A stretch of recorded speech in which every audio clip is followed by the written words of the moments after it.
Bienvenidos a este canal de filosofía, teología y la visión franciscana del hombre y de la vida. Vamos a ver el tema el Apocalipsis. ¿Qué es y a qué se refiere? En el Apocalipsis Jesús es el vencedor de Satanás y su reino. Hemos llegado al final de esta gran travesía a través de la Biblia. Abramos el último libro, el Apocalipsis, por demás fascinante y misterioso. Por un lado, ejerce en quien lo lee una gran admiración particular, porque se siente trasladado a un universo misterioso, rico de símbolos y de experiencias religiosas. Sus imágenes atrevidas, sus personajes, sus cantos, el conjunto del desarrollo, todo invita a adentrarse en él para descubrir un mensaje escondido. Por otro lado, su lectura conduce al desconcierto manifiesto en un camino de preguntas. ¿Qué significan exactamente los numerosos símbolos del libro? ¿Por qué un mensaje escondido? ¿Es posible descifrarlo y comprenderlo hoy después de tantos años? Tenemos un objetivo doctrinal: descubrir lo que hay detrás de este libro, con el corazón abierto a la verdad. Un objetivo vivencial: terminar nuestra vida diciendo a Dios, Maranatá, es decir, ven Señor Jesús. Nuestra tesis, el Apocalipsis, es como un gran resumen de la Biblia. Allí se encuentra en temas de los profetas o temas de los profetas, de los sabios, de los evangelios y de las epístolas. Apocalipsis quiere decir anuncio de lo que va a suceder. Apocalipsis significa revelación, destapamiento, levantar el velo que oculta o impide ver algo.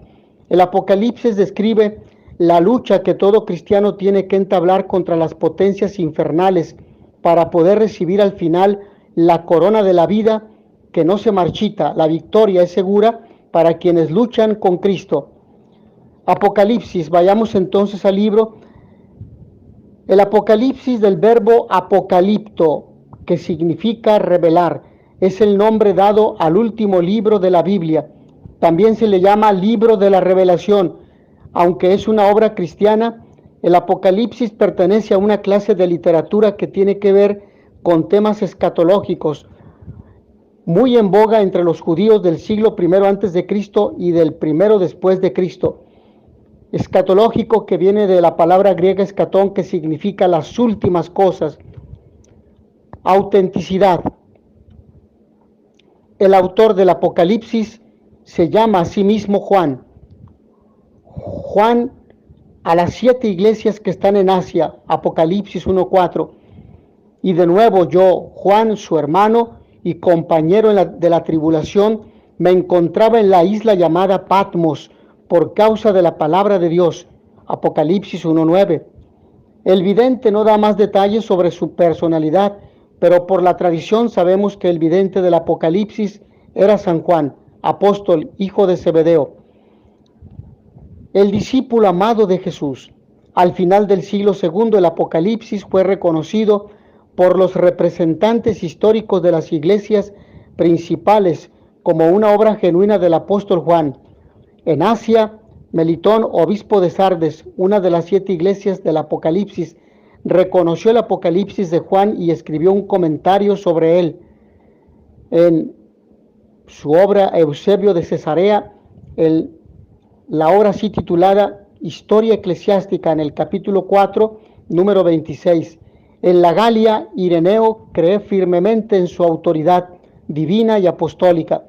En su obra Adversos herejes, en el capítulo 5, versículo, o mejor dicho, número 30. En África, Tertuliano cita frecuentemente el Apocalipsis sin dudar o sin dudas aparentes sobre su autenticidad. En Italia, el obispo Hipólito asigna su autoría al apóstol Juan, y el fragmento muratoriano, un documento del principio del siglo III, lo enumera junto con las otras escrituras canónicas, añadiendo ciertamente el Apocalipsis apócrifo de San Pedro, pero con la cláusula quam quidam ex nostris in ecclesia legi nolunt, es decir, el vetus itala La versión latina común en Italia y África durante el siglo III contenía el Apocalipsis. En Egipto, Clemente y Orígenes creían sin vacilación en su autoría joánica. Ellos eran estudiosos y hombres de juicio crítico. Su opinión es aún más valiosa por cuanto ellos no simpatizaban con la enseñanza milenaria del libro. Ellos se contentaron con una interpretación alegórica de ciertos pasajes, pero nunca se aventuraron a impugnar su autoridad. Acercándonos más estrechamente a la era apostólica, tenemos el testimonio del mártir San Justino, a mediados del siglo II, de Eusebio, así como de su diálogo con el judío Trifón, realizado en Éfeso, la residencia del apóstol. Sabemos que él admitió la autenticidad del Apocalipsis. Otro testigo de alrededor del mismo tiempo es Papías, obispo de Hierápolis, un lugar no lejos de Éfeso. Si no escuchó directamente a San Juan, al menos conoció personalmente a algunos de sus discípulos. Su conocimiento es indirecto.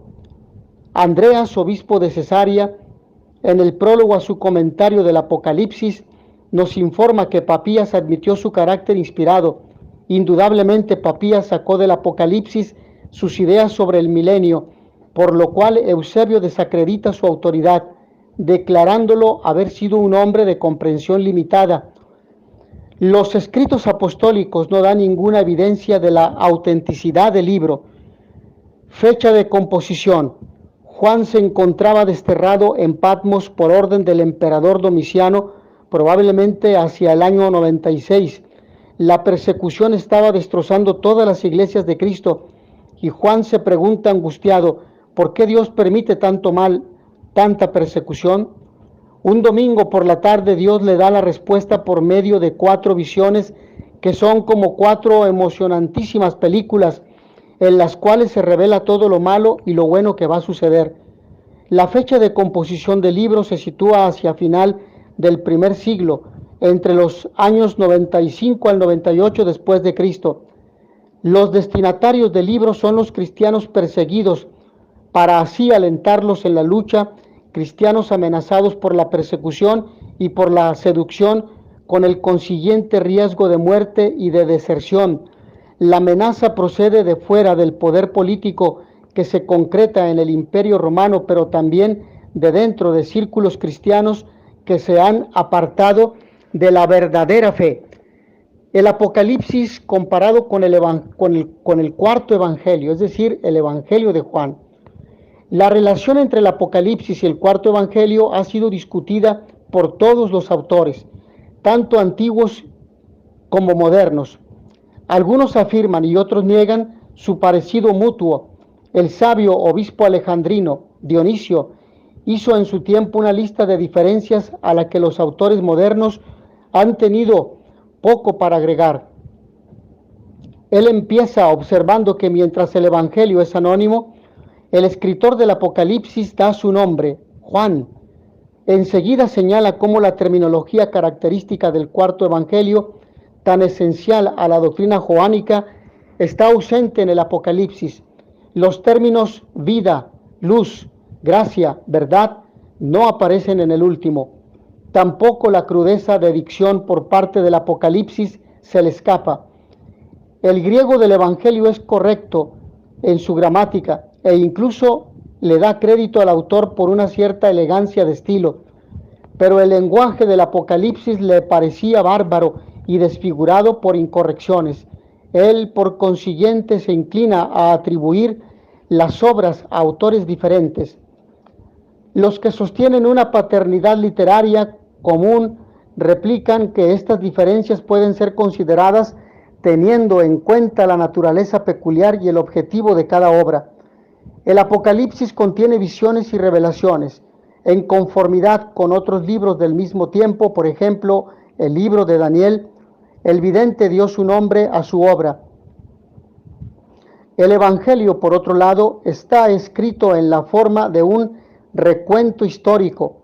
En la Biblia, obras de ese tipo no llevan la firma de sus autores. Así también en lo referente a la ausencia de terminología joánica en el Apocalipsis. El objeto del Evangelio es demostrar a ese Jesús que es la vida y la luz del mundo, la plenitud de la verdad y de la gracia. Pero en el Apocalipsis Jesús es el conquistador de Satanás, es el dominador, es el vencedor y su reino. Por lo tanto, Jesús domina a Satanás y a su reino. Se aceptan los defectos de gramática en el Apocalipsis. Algunos de ellos son bastante obvios. El lector puede notar el hábito del autor de agregar una aposición en el nominativo a una palabra en un caso oblicuo. Además, contiene algunos modismos hebreos. Por ejemplo, la palabra hebrea equivalente a ercómenos, el que ha de venir, en lugar de esómenos, lo que viene en el capítulo 1, versículo 8, y lo anterior en el capítulo 3, versículo 12, capítulo 9, versículo 12 y capítulo 20, versículo 2. Pero debe tenerse en cuenta que cuando el apóstol vino por primera vez a Éfeso, probablemente era totalmente ignorante de la lengua griega. Los defensores de la identidad de autoría apelan además al hecho llamativo que en ambas obras Jesús es llamado el Cordero y la Palabra. La idea del Cordero que hace expiación por el pecado por medio de su sangre se toma de Isaías del capítulo 53. A lo largo del Apocalipsis el retrato de Jesús es el del Cordero. A través del derramamiento de su sangre ha abierto el libro con 7 sellos y ha triunfado sobre Satanás. En el Evangelio Jesús es señalado por el Bautista como el Cordero de Dios que quita el pecado del mundo. Juan capítulo 1 versículo 29.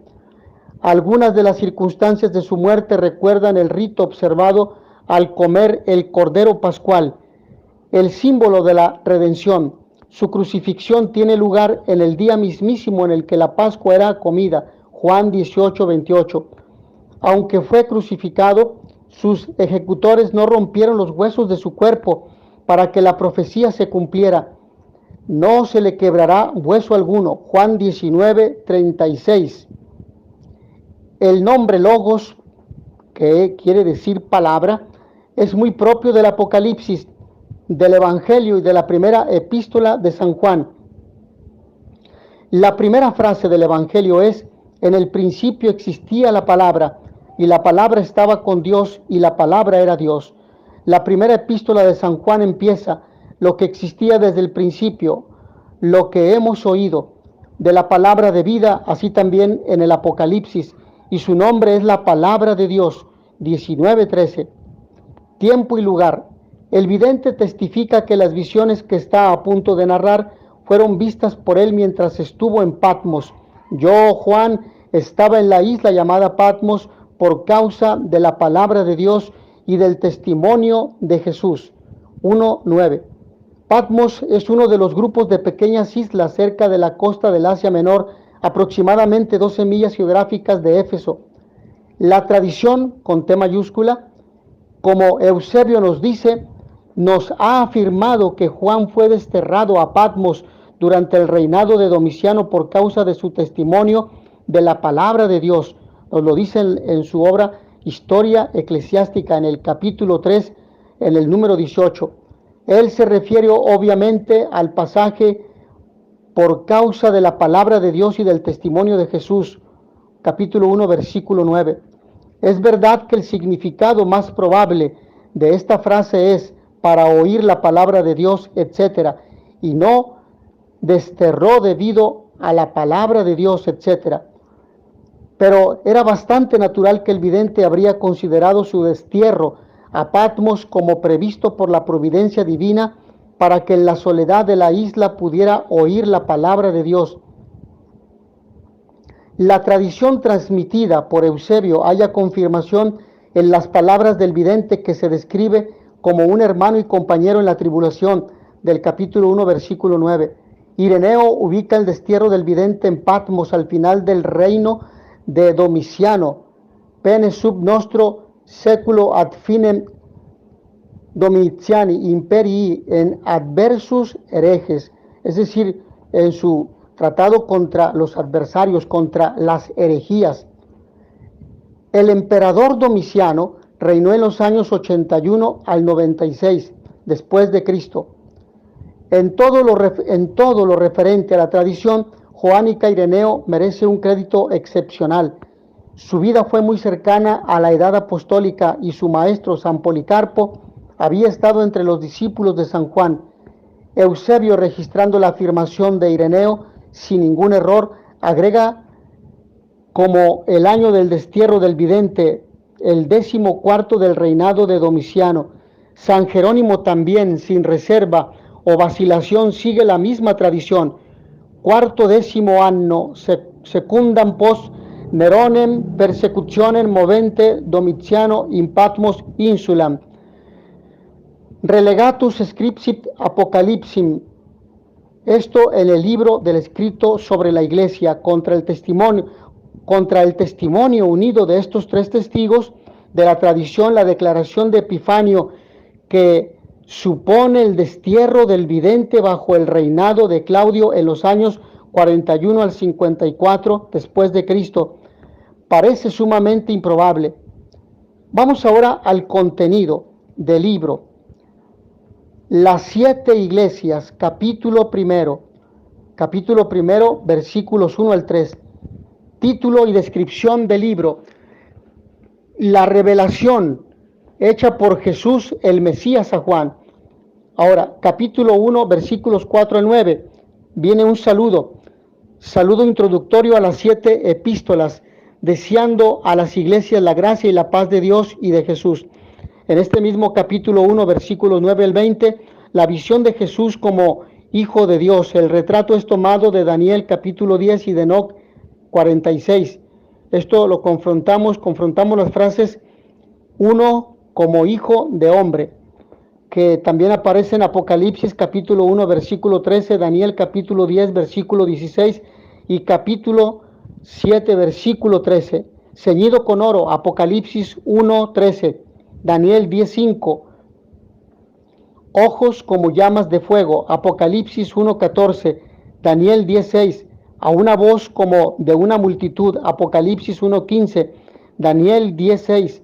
Caí como muerto, Apocalipsis 1, 7, Daniel 10, 9. Y él me tocó, Apocalipsis 1, 17, Daniel 10, 18. Pelo blanco como lana, Apocalipsis 1, 14, Daniel 7, 9 y Enoc 41, 1. Vamos al capítulo 2 de este libro Apocalipsis, después de haber hecho esta sinopsis entre género literario entre Apocalipsis y Daniel. Capítulo 2, versículos 1 al 3 y también versículo 22. Las cartas a las 7 iglesias. Las iglesias son Éfeso, Esmirna, Pérgamo, Tiatira, Sardes, Filadelfia y Laodicea. Las epístolas son cortas, exhortaciones a los cristianos a permanecer fieles a su fe, a estar atentos a los falsos apóstoles, a abstenerse de la fornicación y de la carne ofrecida a los ídolos. Vamos al libro 2, el libro con los 7 sellos, capítulos 4 y 5, o mejor dicho, tema 2 que aparece en este capítulo 2, en estos capítulos 4 y 5, ¿sí? Pero es esta temática del libro con los 7 sellos, capítulos 4 y 5. La visión de Dios entronizando sobre los querubines. El trono está rodeado por 24 ancianos. A la derecha de Dios está un rollo sellado con 7 sellos. En medio de los querubines y de los ancianos, el vidente mira un cordero, Agnus tanquam occisus, llevando en su garganta la cicatriz de la incisión con la que fue degollado. El vidente llora porque nadie, ni en el cielo ni en la tierra, puede romper los sellos. Es confortado al oír que el Cordero era digno de hacerlo debido a la redención que había forjado por su sangre. El retrato del trono es tomado de Ezequiel capítulo 1. Compare en ambos relatos la descripción de las 4 bestias. Ellos se parecen a un león, un buey, un hombre y un águila. Sus cuerpos están llenos de ojos, lo que aparece en Apocalipsis capítulo 9, versículo 8 y Ezequiel 10, 12. Los 24 ancianos probablemente fueron sugeridos por las 24 clases de sacerdotes que atienden en el templo. El cordero degollado por los pecados de la humanidad es de Isaías 53, capítulos 6 y 7. Los 7 sellos y la enumeración de los santos. Al abrir 4 sellos, 4 caballos aparecen. Su color es blanco, negro, rojo y pálido o verdoso, cloros. Ellos significan conquista, matanza, carestía y muerte. La visión es tomada de Zacarías capítulo 6, versículos 1 al 8. Al ser abierto el 5º sello, el vidente mira a los mártires que fueron asesinados y oye sus plegarias por el triunfo final. Al abrirse el 6º sello, los predestinados a la gloria son contados y marcados. El vidente los mira divididos en 2 clases. Primero 144,000 judíos, 12,000 de cada tribu. Después una multitud innumerable escogida de entre todas las naciones y lenguas. Capítulos 8 y 9. El 7º sello. Después del intervalo de alrededor de media hora, el 7º sello es roto. 7 ángeles aparecen, cada una sosteniendo una trompeta. El sonido de las cuatro primeras trompetas causa una destrucción parcial de los elementos de naturaleza. 1/3 de la tierra es quemada, así como 1/3 de los árboles y todo el césped. 1/3 del mar se vuelve sangre. 1/3 de los ríos se ha convertido en agua ajenjo. 1/3 del sol, la luna y de las estrellas se oscurece, haciendo que 1/3 del día se oscurezca. Aquello que aparece en Éxodo 10:21. Al sonar la 5ª trompeta, langostas salen del abismo. Su trabajo es atormentar a los hombres por 5 meses. Se les pide encarecidamente no tocar el césped.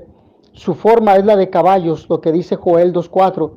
Sus dientes son como los de leones, Joel 1:6. Su pelo como el pelo de mujeres. Ellos tienen colas de escorpiones con los que castigarán al hombre. Él mandó, ellos lo tienen, o si lo podemos describir de otra forma, ellos tienen el mando, tienen el ángel del abismo, nombrado Abadón, el destructor, al sonido de la 6ª trompeta. Los 4 ángeles encadenados al Éufrates son soltados. Ellos lideran un ejército de jinetes por el fuego que los caballos escupían y por sus colas que eran como serpientes. 1/3 de la humanidad es asesinada. Después de la 6ª trompeta hay 2 relatos. 1.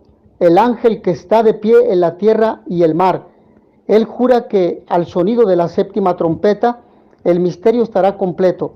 Él da al vidente un librito. Cuando lo come, lo siente dulce al paladar, pero amargo una vez devorado. Tomado de Ezequiel capítulo 2, versículo 8, capítulo 3, versículo 3. Segundo aspecto, la contaminación de la corte del templo por los paganos.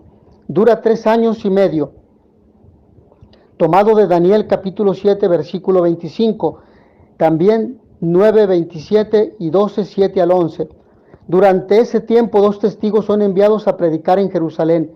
Ellos son los 2 olivos de Zacarías, capítulo 4, versículo 3 y versículo 11. Al final de su misión son asesinados por la bestia. Ellos son resucitados después de 3 días y medio, que más bien son años. La 7ª trompeta suena ahora. Las naciones son juzgadas y el reino de Cristo es establecido. Vamos a otro punto, que es el drama divino, que es el primer acto de los capítulos 12 al 14. Este sería como un tercer tema de este libro. El cordero, la mujer y su descendencia, y opuesto a ellos el dragón, la bestia del mar y la bestia de la tierra. La idea principal se toma de Génesis capítulo 3, versículo 15. Yo pondré enemistad entre ti, la serpiente y la mujer, entre tu descendencia y la suya. La mujer está envuelta en esplendor celestial, una corona de 2 estrellas sobre su cabeza y el sol y la luna bajo sus pies. Génesis capítulo 37, versículos 9 y 10. Ella está con los dolores del parto, su primogénito está destinado a gobernar todas las naciones, lo que dice el Salmo 2, versículo 8 y 9. Ella y su otra descendencia es perseguida durante 3 años y medio por el gran dragón que intenta matarlos. El gran dragón es Satanás, Génesis 3:1. Él es expulsado del cielo, con su cola arrastra con él 1/3 de las estrellas, tomado de Daniel 8:10. Las estrellas caídas son los ángeles caídos. La bestia del mar está en gran parte tomada de la descripción de Daniel de las 4 bestias. Se levanta del mar, Daniel 7:3. Tiene 7 cabezas marcadas con blasfemias por todas partes. También tenía 10 cuernos, como la 4ª bestia de Daniel 7:7. Se parece a un leopardo, la 3ª bestia de Daniel, capítulo 7, versículo 6. Tenía pies como de oso, la 2ª bestia de Daniel 7:5.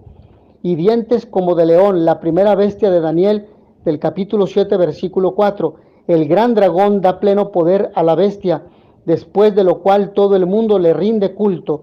Aquellos cuyos nombres no están en el libro del Cordero.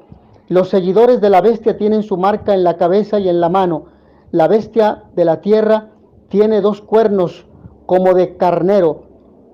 Su poder yace en su arte de engañar por medio de fichas y milagros. A lo largo del resto del libro se le llama el falso profeta. Su oficio es ayudar a la bestia del mar e inducir a los hombres a adorar su imagen. El primer acto del drama concluye con una promesa de victoria del Cordero de Dios sobre la bestia. Sabemos que el enemigo utiliza la herejía como forma de astucia para engañar e inducir al error a los creyentes. Segundo acto, capítulos 15 al 16. Las 7 copas son las 7 plagas que preceden la destrucción de la gran ciudad Babilonia. Son en gran parte sugeridas por las plagas egipcias. La primera copa se vierte sobre la tierra. Úlceras afectan violentamente a hombres y bestias. Éxodo capítulo 9, versículo 9 y 10. La segunda y tercera copa son vertidas en los mares y ríos que se convierten en sangre. Éxodo capítulo 7, versículos 17 al 21. La cuarta copa es derramada en el sol, que quema a los hombres hasta la muerte. La quinta copa es vertida en el trono de la bestia, lo que causa gran oscuridad. Éxodo 10, capítulo 11, Éxodo capítulo 10, versículos 11 al 29. La sexta copa es derramada en el Éufrates, cuyas aguas se secan y forman un paso para los reyes del este. Éxodo 14. La séptima copa es vertida en el aire, y una trompeta y un terremoto destruyen Babilonia. Tercer acto, capítulos 17 al 18. La gran ramera está sentada sobre la bestia de color escarlata, con las 7 cabezas y 10 cuernos. Está vestida de escarlata y engalanada con oro. En su cabeza está escrito: Misterio, Babilonia la Grande. Los reyes de la tierra cometen fornicación con ella, pero el día de su visita ha llegado. Es convertida en un lugar desolado, morada de animales inmundos. Su caída es lamentada por los gobernantes y comerciantes de la tierra. Cuarto acto, capítulos 19 al 20. La victoria sobre la bestia y el gran dragón. Un caballero aparece montado en un caballo blanco. Su nombre es Palabra de Dios. Él derrota a la bestia y al falso profeta, los cuales son tirados vivos al lago de azufre. Su derrota es seguida por la primera resurrección y el reinado de Cristo por 1000 años. Los mártires resucitan y participan de la gloria y felicidad de Cristo. Durante estos 1000 años, el gran dragón es encerrado con cadenas. Cuando termina el plazo, es liberado para atormentar la tierra. Él engaña a las naciones, Gog y Magog. Estos 2 nombres son tomados de Ezequiel, capítulos 28 al 29, donde sin embargo Gog es el rey de Magog. Por último, es lanzado también por toda la eternidad al lago de fuego. Aquí es cuando el juicio universal y la resurrección tienen lugar. Quinto acto, capítulos 21 al 22. La Nueva Jerusalén. Ezequiel capítulos 40 al 48. Confrontamos esto con estos capítulos 21 al 22 de Apocalipsis. Dios mora en medio de sus santos que disfrutan total felicidad. La Nueva Jerusalén es la esposa del Cordero. Los nombres de las 12 tribus y de los 12 apóstoles están escritos en sus portones. Dios y el Cordero son el santuario de esta nueva ciudad. Vamos al epílogo, que se encuentra en los versículos 18 al 21. La profecía del libro se cumplirá pronto. El vidente advierte al lector que no le añada ni le quite nada, so pena de perder su puesto en la ciudad celeste. ¿Cuál es el propósito del libro? De esta lectura del libro es evidente que el vidente estaba influenciado por las profecías de Daniel más que por cualquier otro libro. Daniel fue escrito con el objeto de confortar a los judíos bajo la cruel persecución de Antíoco Epifanio. El vidente en el Apocalipsis tenía un propósito similar. Los cristianos eran perseguidos furiosamente en el reino de Domiciano. El peligro de apostasía era grande. Los falsos profetas anduvieron tratando de seducir al pueblo para aceptar las prácticas paganas y tomar parte en el culto al César. El vidente insta a sus cristianos a permanecer fieles a su fe y enfrentar sus problemas con fortaleza. Él los anima con la promesa de una recompensa amplia y rápida. Él les asegura que la venida triunfante de Cristo está en las puertas. Tanto al principio como al final de su libro, el vidente es muy enfático diciéndole a su pueblo que la hora de la victoria está cercana. Él comienza diciendo: bendito es el que guarde lo escrito en ella, pues el tiempo está escrito. Capítulo 1, versículo 3. Él cierra sus visiones con las palabras de el que da testimonio de estas cosas. Dice: seguro que sí, vengo pronto. Amén. Ven, Señor Jesús. Con la venida de Cristo serán vengadas las penas de los cristianos. Sus opresores serán entregados al juicio y a los tormentos eternos. Los mártires que han caído resucitarán de modo que ellos puedan compartir los placeres del reinado de Cristo, el milenio, aunque esto no es sino un preludio a la bienaventuranza eterna que sigue después de la resurrección general. Es un artículo de fe que Cristo retornará al final de los tiempos a juzgar a vivos y muertos, pero el tiempo de su segundo advenimiento es desconocido. Pero de ese día y hora nadie sabe, no, ni los ángeles del cielo, sino solo el Padre. Lo dice Mateo en el capítulo 24, versículo 36.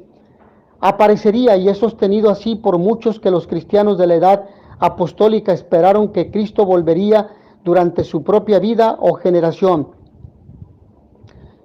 Este parece ser el significado más obvio de varios pasajes, ambos en las epístolas y evangelios. Por ejemplo, Juan 21, 21 al 23 y Tesalonicenses capítulo 4, versículos 13 al 18. Los cristianos de Asia Menor y el vidente con ellos parecen haber compartido esta expectativa engañosa. Su esperanza equivocada, sin embargo, no afectó la integridad de su fe en la parte esencial del dogma. Su visión de un período milenario de felicidad corpórea era igualmente erróneo. La Iglesia ha desechado totalmente la doctrina de un milenio anterior a la resurrección. San Agustín ha sido quizás quien más que ningún otro ha ayudado a librar la Iglesia de todas las imaginaciones crudas como referidas a sus placeres. Él explicó el milenio alegóricamente y lo aplicó a la Iglesia de Cristo en la tierra. Con la fundación de la Iglesia, el milenio empezó. La primera resurrección es la resurrección espiritual del alma del pecado. Lo dice San Agustín de Civitate Dei, es decir, la ciudad de Dios, en el libro 20. Así el número 1000 debe ser tomado indefinidamente. ¿Cuál es la estructura del libro y su composición literaria? La estructura del Apocalipsis requiere una división en tres partes. La primera comprende las 7 cartas de exhortación. La segunda tiene como idea principal la sabiduría de Cristo. Es simbolizada por el libro con 7 sellos. En él están escritos los decretos eternos de Dios tocante al fin del mundo y a la victoria final del bien sobre el mal. Nadie, excepto Jesús, el Cordero degollado por los pecados del mundo, es digno de romper los sellos y leer su contenido. La tercera parte describe el poder de Cristo sobre Satanás y su reino. El Cordero derrota el dragón y la bestia. Esta idea se desarrolla en un drama de 5 actos. En 5 escenas sucesivas vemos ante nosotros la batalla, la caída de Babilonia, la ramera, la victoria y la bienaventuranza final. Tercera parte es no solo la más importante, sino también la mejor lograda desde un punto de vista literario. El drama del Cordero contiene varios pensamientos bellos de valor duradero. El Cordero, simbolizando afabilidad y pureza, conquista a la bestia, la personificación de lujuria y crueldad. La ramera significa idolatría, la fornicación que los gobernantes y las naciones de la tierra cometen con ella significa el culto que rinden a las imágenes de César y a las monedas de su poder. La segunda parte es inferior en belleza literaria. Mucho de su contenido es tomado del Antiguo Testamento y está lleno de un simbolismo extravagante. El vidente muestra un sabor imaginativo para todo lo raro y grotesco. Él se deleita describiendo langostas con pelo como de mujeres y cabellos con colas como de serpientes. Hay pasajes ocasionales que revelan un sentido de belleza literaria. Dios quita la cortina del firmamento como un escriba enrolla sus pergaminos. Las estrellas caen de los cielos como higos de una higuera agitada por la tormenta, lo que dice el capítulo 6, versículos 12 al 14. En general, sin embargo, el vidente muestra más amor por el esplendor oriental que una apreciación de verdadera belleza. Vamos a la interpretación del libro, del contenido que hemos visto y analizado. Sería igualmente fatigoso e inútil enumerar aún las aplicaciones más prominentes hechas del Apocalipsis. El odio racial y el rencor religioso han encontrado en todas las épocas en su visión materia muy conveniente y satisfactoria. Personas tales como Mahoma, el Papa, Napoleón, etc., han sido identificadas a su tiempo con la bestia y la ramera. Particularmente para los reformadores, el Apocalipsis era una cantera inagotable de donde extraer invectivas que podrían lanzar entonces contra la jerarquía romana. Las 7 colinas de Roma, las túnicas de color escarlatas de los cardenales y los abusos infortunados de la corte papal provocaron una aplicación fácil y tentadora. Gracias a la investigación paciente y activa de estudiosos, la interpretación del Apocalipsis ha sido transferida a un campo libre de odium theologicum, es decir, de odio teológico. Pero entonces el significado del vidente es determinado por las reglas de exégesis común. Aparte de la resurrección, el milenio y las plagas que preceden la consumación final, ellos ven en sus visiones una referencia a los acontecimientos principales de su época. Su método de interpretación puede llamarse histórico comparado con la aplicación teológica y política de edades anteriores. La clave para los misterios del libro la encuentran en capítulo 17, versículos 8 al 14, pues así dice al vidente: el que pueda entender, que entienda. La bestia del mar que había recibido plenitud de poder del dragón o Satanás es el imperio romano, o más bien César, su representante supremo. La imagen de la bestia con la que sus siervos son marcados es la imagen del emperador en las monedas del reino. Este parece ser el significado obvio del pasaje, que todas las transacciones comerciales con las compras y ventas eran imposibles si no se tenían la marca de la bestia, lo que dice Apocalipsis capítulo 13, versículo 17. Contra esta interpretación se objeta que los judíos en el tiempo de Cristo no tenía ningún escrúpulo manejando dinero en el que la imagen de César estaba grabada, lo que dice Mateo capítulo 12 versículos 15 al 22. Pero debe tenerse presente que el horror de los judíos hacia las imágenes imperiales era principalmente debido a la política de Calígula. Él confiscó algunas de sus sinagogas y las transformaba en templos paganos, poniendo su estatua en ellos. Él incluso intentó erigir una imagen de él en el templo de Jerusalén. Las 7 cabezas de las bestias son 7 emperadores. 5 de ellos el vidente dice que son caídos. Ellos son Tiberio Augusto, Calígula, Claudio y Nerón. El año de la muerte de Nerón es el año 68 después de Cristo. El vidente continúa diciendo, uno es, a saber, Vespasiano, años 70-79 después de Cristo. Es el 6º emperador. El 7º, nos dice el vidente, no ha venido todavía, pero cuando venga su reino será corto. Así se prevé a Tito, quien reinó apenas 2 años, del 79 al 81. El 8º emperador es Domiciano, del 81 al 96. De él, el vidente tiene algo muy peculiar que decir. Lo identifica con la bestia y lo describe como aquel que era y no es, y que saldrá del pozo sin fondo. 17:8. En el versículo 11 agrega, y la bestia que era y no es, ella misma también es la 8ª y es de los 7, y va a la destrucción. Todo esto suena como lenguaje de los oráculos, pero la pista para su solución es preparada por una creencia popular muy difundida en aquel momento. La muerte de Nerón había sido atestiguada por pocos, de modo que, sobre todo en el este, había la idea de que Nerón todavía estaba vivo. Gentiles, judíos y cristianos estaban bajo el engaño de que él estaba escondiéndose.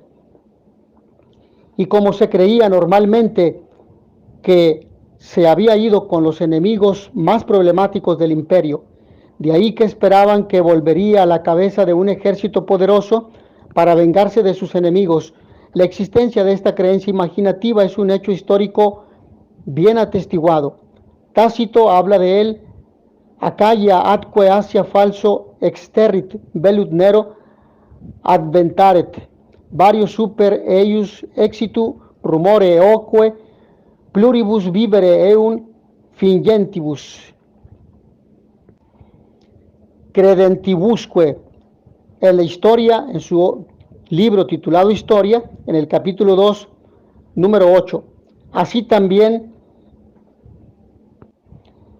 Dio Crisóstomus, Cainin, alrededor del año 100 después de Cristo. Etipatnes, epitimoisisen oi pleitois kai oioitai. Por lo tanto, esto se refiere a los oráculos de la Sibilina.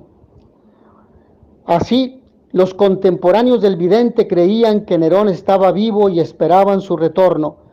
El vidente o bien compartió su creencia o la utilizó para su propio propósito.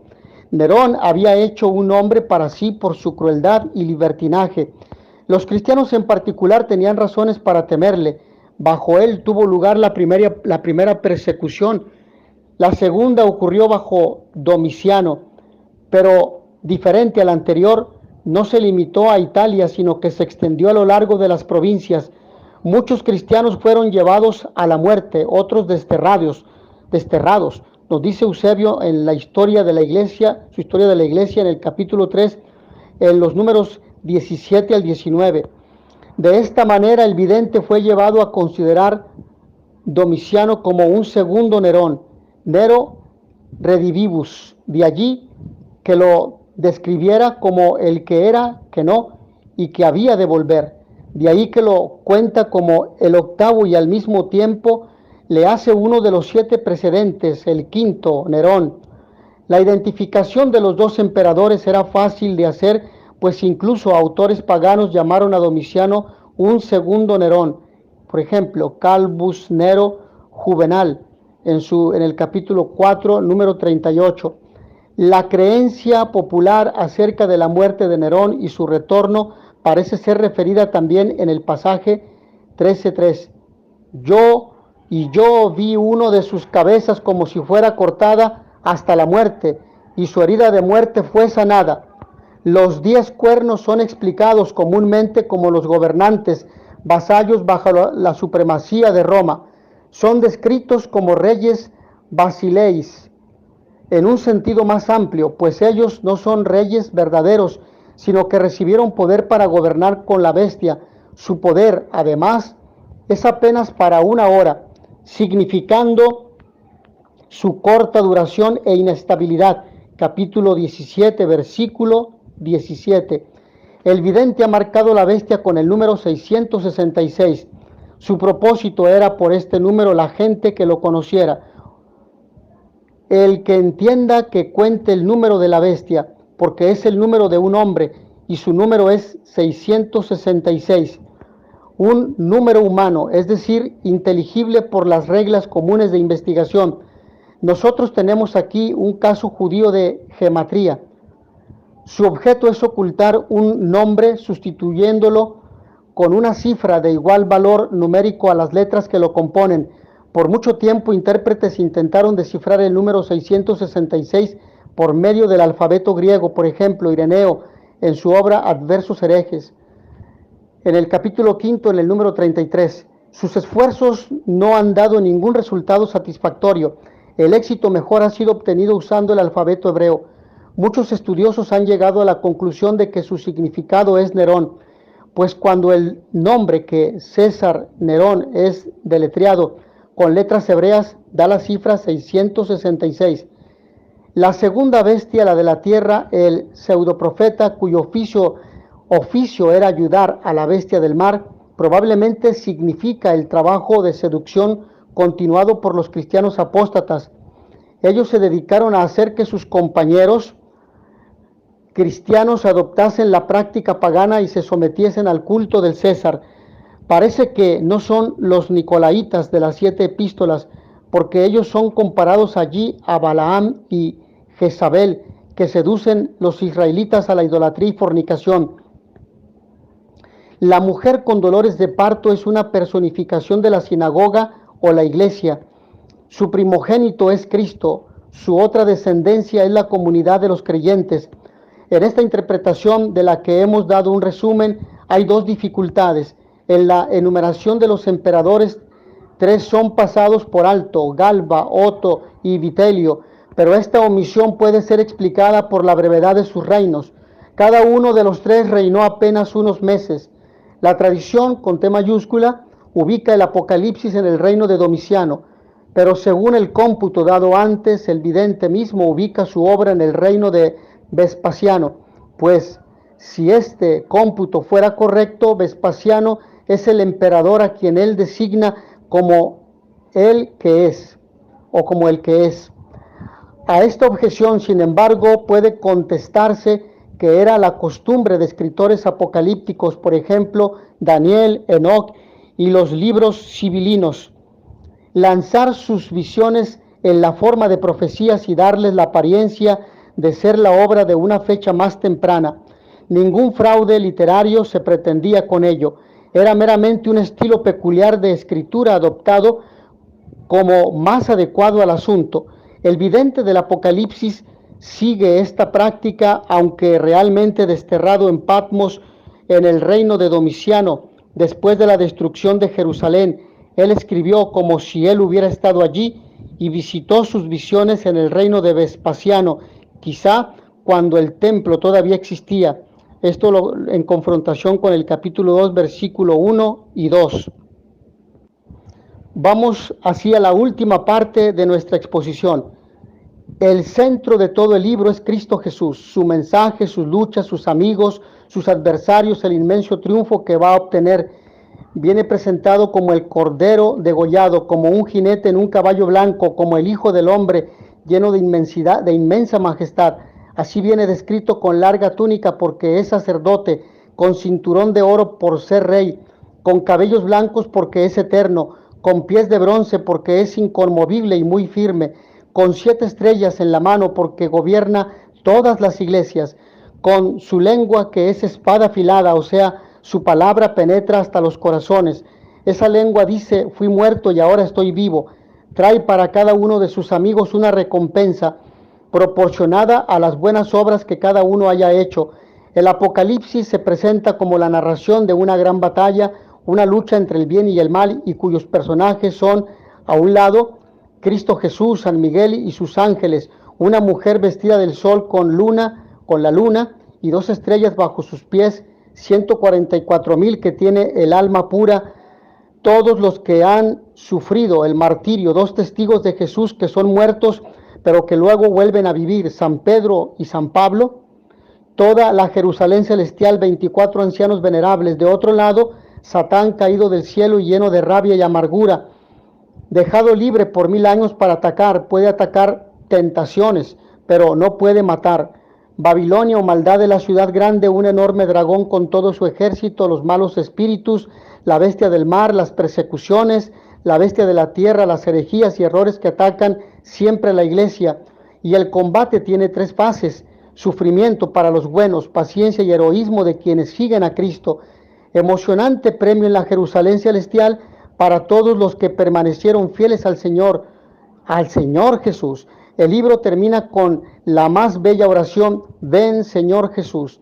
El Apocalipsis habla del presente para proyectarse al futuro, pretende abrazar a toda la historia de la humanidad, habla de las persecuciones presentes, pero va más allá, ve la lucha de la fuerza del mal, de la muerte contra los testigos de la vida.